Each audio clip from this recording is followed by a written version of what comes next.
உனக்கு என்ன தைக்கணும்? உங்க இஷ்டம் போல எது வேணாலும் தேங்க. எதை வேணாலும் தைக்கலாம்னா உன் வாயை தைச்சிடலாமா? உனக்கெல்லாம் பேசவே தெரியல.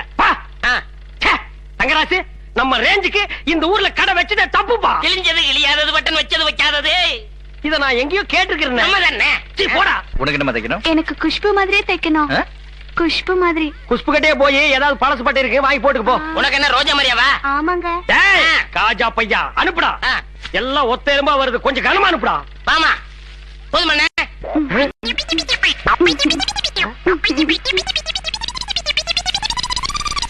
உனக்கு என்ன மாதிரிமா? உலக அழகி ஐஸ்வர்யா ராய் மாதிரி தைக்கணும். உன் மனசுல என்ன நினைச்சிருக்கிற?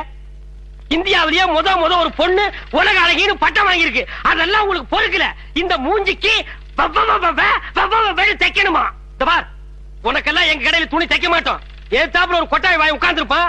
அவங்கிட்ட கொண்டு போய் உன் மூஞ்சியை காட்டு, தைச்சு அனுப்பான். திருப்பி விடுறா.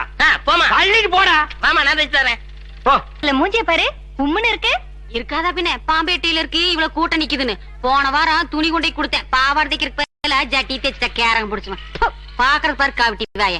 தங்கராசி, இங்க பாருப்பா, மலை மாதிரி குமிஞ்சிருக்கு. எழுதி எழுதி எனக்கு கை வலிக்குதுப்பா. ரொம்ப டயர்ட் ஆகிட்டேன்ப்பா. நானும் அளவு சொல்லி சொல்லி ரொம்ப டயர்ட் ஆயிட்டேன். மீதியை நீங்க பாத்துக்கோங்க கோவா.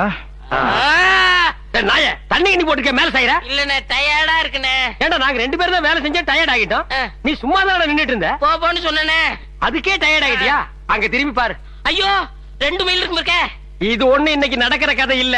இன்னைக்கு நம்ம கடை பந்துன்னு சொல்லு. எனக்கு குழந்தை குடி எல்லாம் விட்டு போட்டு வந்து நிக்கிறாங்க. அதுகளை எல்லாம் போய் கூட்டிட்டு சொல்லு. மாமா அண்ணன் கூட தானே வா.